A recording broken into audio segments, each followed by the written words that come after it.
Hello everyone, this is Plains and Felix and I welcome you to Kenyan News Alert TV. Today I have decided to bring you one of the most intelligent youth who is a role model to many youth in the country. Do you know the individual? There is no need to strain. Let me take you straight to the person. Nataka msikie maoni kwa ground. Like I want you guys ni wapeleke msikie maoni on ground na mjue vile leadership. Yani I want you to understand the direction of this leadership. Come on.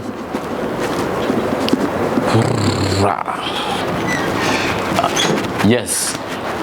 Hello mheshimiwa. Yes bro. Salama sana. Jambo. Salama sana. Uko salama? Salama sana. Karibu. Thank you so much. Asante. Today I just wanted, if possible, to bring you Mheshimiwa Ken Babu, and I'm very happy to be in his office today. So I'm giving him the opportunity, if possible, to introduce himself before you. Then tukianza, Mheshimiwa, tafadhali introduce to our audience. Asante. Thank you so much. My name is Ken Babu. In this town they call me Senator Ken Babu. And Senator mtarajiwa wa the youth chair of the United Opposition. Yes. Na hapo mbeleni pia kuna maono jinsi alivyosema. Hivyo. As we keep telling the young people to be on the ballot, we must also be on the ballot. Kabisa. As we criticize the leadership that is there today, we must offer ourselves as alternative leaders. So yes.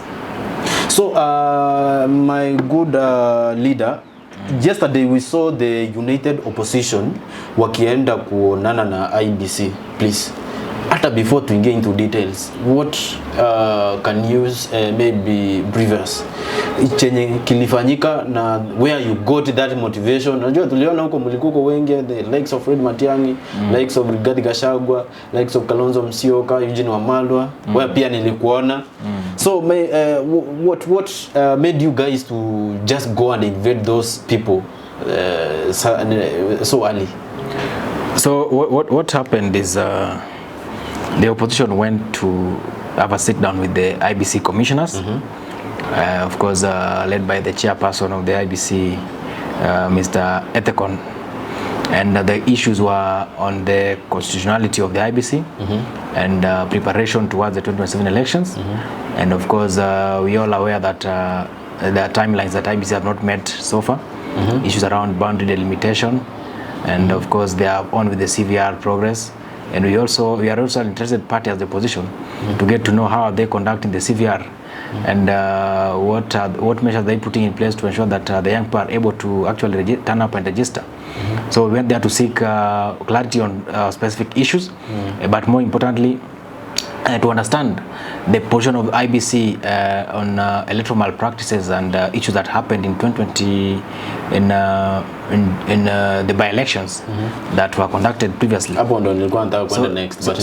that we get to know what is their position and how prepared are they to ensure that everything that happened, that electoral irregularities that happened in the by-elections are not seen in the general elections. So yes, the principals, we were there and we had a candid conversation, but we are yet to see a response and action towards our requests or demands that we tabled. What was the kind of okay, did those people respond in a good way, or the kind of were you received in a warm way?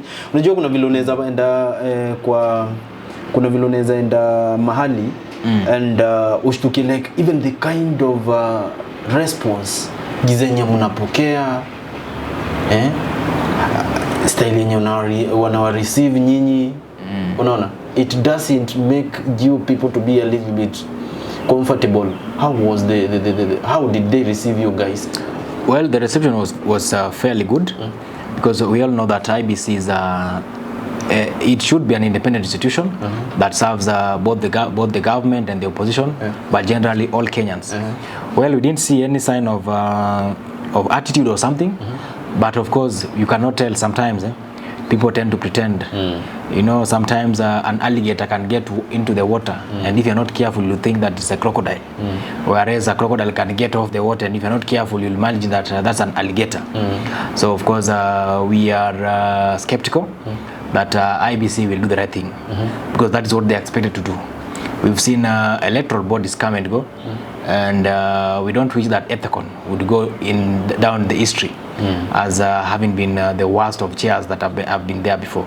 So he has a responsibility, he has a duty to prove himself to Kenyans that actually he can deliver this country from the shackles of the mismanagement electors that we've witnessed before. Did they share any information concerning the past by-elections maybe? Because some of the individuals do believe that even the by-elections were not conducted in a good way, and in fact that is what they do believe, because hata ukisikiza vizuri vile watu wanaongea hata viongozi wa opposition wenyewe they believe by-elections haikufanyika in a fair way, in a free and fair Sasa ni nini walisema, ama did they share any information that can convince or justify that everything that took place was free and fair? Well, IEBC from their side, they still maintain the stance that the elections were fair and free from where they sit. But the big question is, the big concern that Kenyans are now asking and following up on is the fact that IEBC must now redeem itself. Yes, IEBC has a responsibility to redeem itself. Yes, Mr. Ethicon has a responsibility to redeem himself. Yes, the commissioners at IEBC have got a responsibility to show Kenyans that they are not what people think they are. That is their individual responsibilities, and that's their collective responsibility to ensure that that commission serves the purpose. Why do you think Kenyans maybe they didn't address the nation after the allegation of after this allegation ya kuiba nini hizi kura, the by-elections? Why didn't they come up maybe with an information before the public, were given a press to address the nation, was saying no, according to the information you are getting from the opposition, that is not the information. The information is everything was okay, but after the by-elections I don't know whether they came maybe. Well, that's why I'm saying that Mr. Ethicon, the chairperson of IEBC, and all the commissioners have got one singular responsibility, and that is to redeem themselves. Based on what we witnessed in the by-elections, and Kenyans are still asking questions, Kenyans are not certain, Kenyans are still having lingering questions on their minds. If what happened in the by-elections is what will happen in 2027, then we will not have a country. And then that puts the commission and the chair specifically in an awkward position to redeem himself and redeem the commission. Yes, the opposition. Because if this country was to go down the roads, then it will be on the shoulders of the commissioners of IEBC as it is considered today. You as the opposition, did you come up with this question? We've asked IEBC questions since even before the by-elections. We've been asking IEBC questions, but they choose what to respond to and what not to respond to. That's why we were there yesterday. And what came out clear is IEBC has a responsibility to show the country that hope can be restored. IEBC has a responsibility to show the country that a change can be experienced. And that's why the chairperson and the commissioners must take these elections seriously. Now that they failed before and they displayed this issue even during the by-elections, how sure are you that they are going to reform come 2027 during the general elections? We are not 100% sure. That's why we are there, to raise issues with them and show Kenyans that we are here to ask questions on your behalf. You see what happens, people tend to think that we in the opposition we are madmen and women. No. What we are doing is to echo the voices of Kenyans who are not able to get a platform to meet the commission. That not everybody will go and meet the commission every day.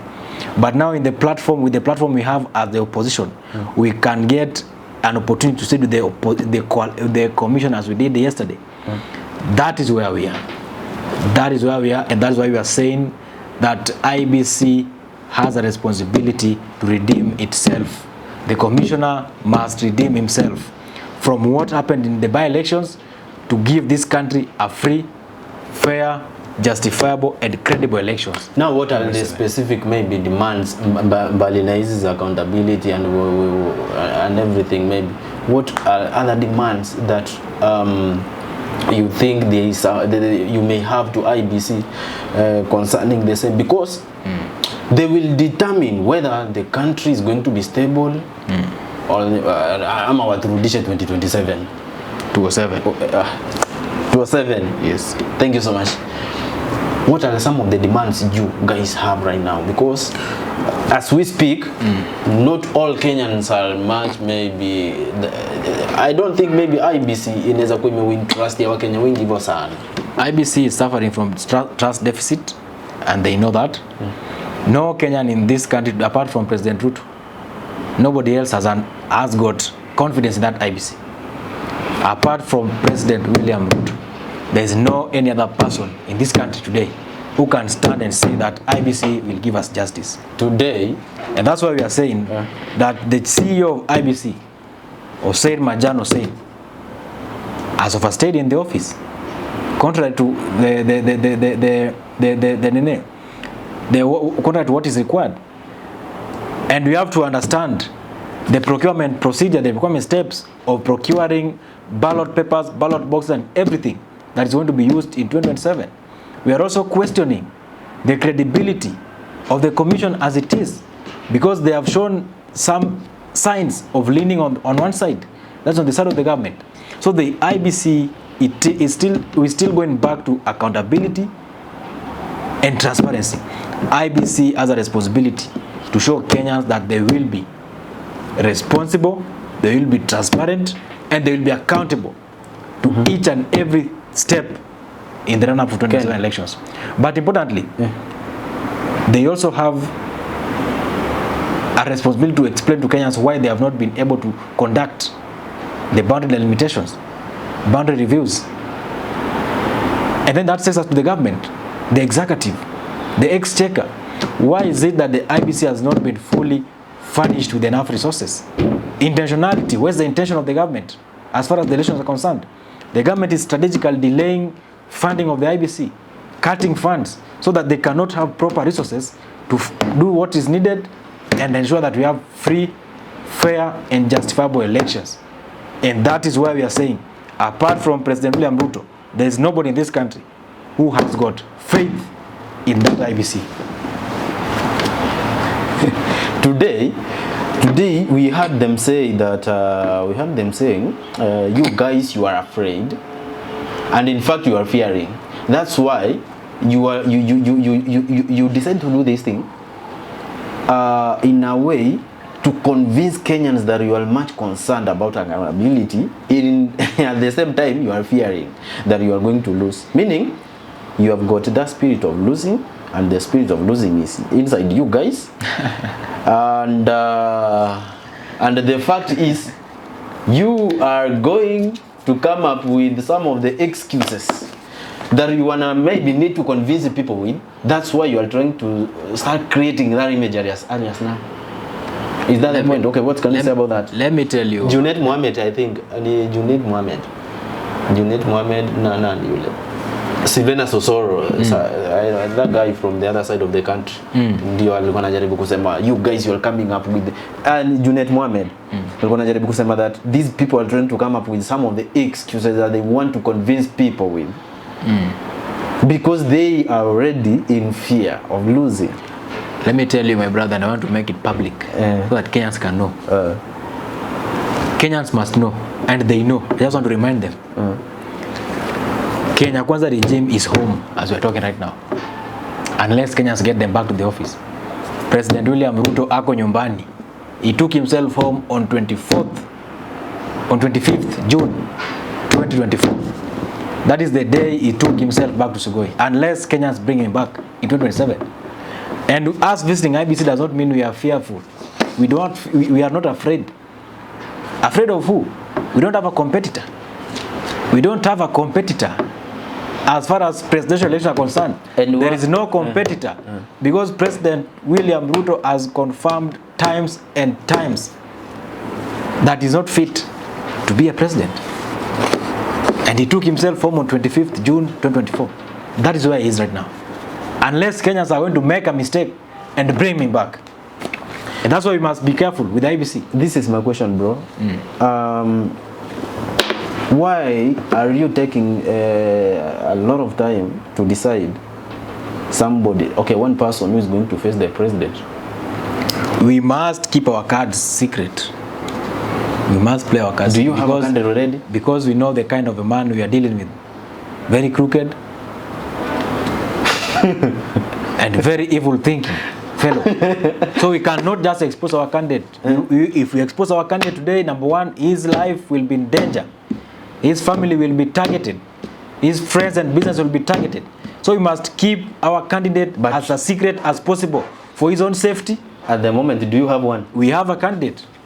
And we shall unveil the candidate as soon as possible. We have the entire structure. We have the candidate, the running mate, everybody. That's the secret of the opposition. We will unveil when the right time comes.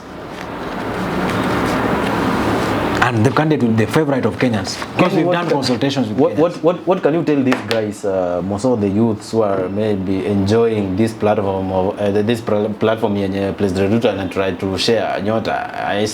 I always see those people trying to also respond to it positively. Like now today, I saw a young man trying to say that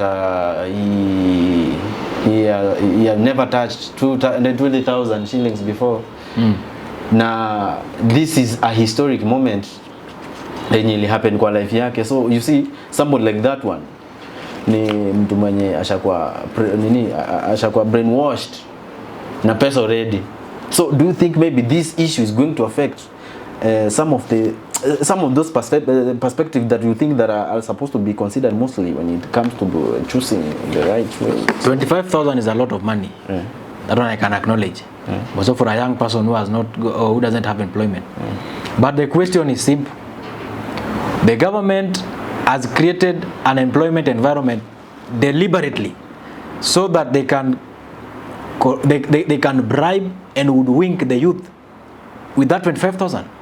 But what we are asking, if you are given 25,000, you are not trained on how to use it, how long will it take you to squander the entire money? But they said that they went for a 3-day training. Have you seen anybody who was given nyota from the day they started giving nyota, who is running a successful business? You are a journalist. Have you seen any? Can you table any? Have you seen any media interview, even with the mainstream media, showcasing that this fellow was given a nyota of 25,000 from the onset, day one, and this is the product they've made? There's nobody. There's none. So president is doing what we call early bribery, early voter bribery. That is what's happening. But Kenyans are determined. Anyway, the youth are unemployed, and they will not hesitate to turn up and get that 25,000. It is for free. It is their money anyway. And at the ballot, they are going to vote based on what they think is right. And that decision will not be made on 27th, in 2027. That decision was made on 25th June 2024. That William Samoei Ruto shall not, will not, and cannot see the doors of State House in 2027. Never.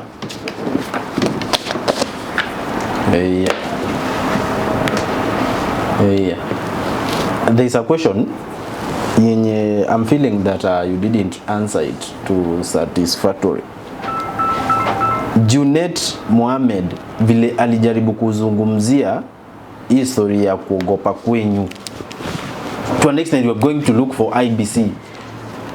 The IEBC, which was referred as a referee, that you guys you are going to look for a referee before the right time comes. I'm a football player myself. And I've been a field captain before. And I can tell you, black and white, that even before matches, captain of team A and team B have a time to discuss with the match officials. In this setup, we cannot go at the IEBC at the same time. But very soon you will see Kenya Kwanza team visiting IEBC. It is in the interest of the people, not the opposition. It is the interest of the Kenyans. And like I told you, Kenyans have got 500 million questions for the IEBC, but they cannot have a sit down with the chair. So it is through the opposition that their voices and concerns can be echoed, because the opposition has the platform to have a sit down with the chair. just like it happened yesterday. And that's why we are there. And we raise our concerns on behalf of the entire country. Ken, bado kuna watu wenye wana believe kwamba President Ruto hana mpinzani. Watu wana believe ni President Ruto mwenyewe ana believe hivyo. Alafu hadi akasema already akona kitu kama 3 million votes already zenye akoshua nazo ziko kwa mfuko. He is delusional.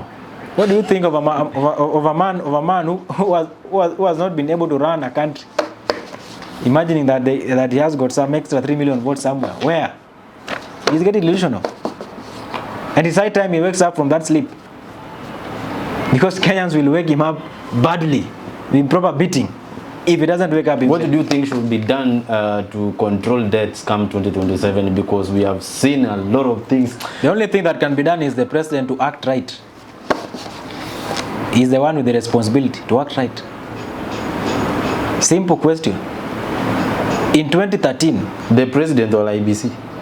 The president must act right. He has a responsibility not to misuse the police and the military when Kenyans shall have decided that they are voting him out.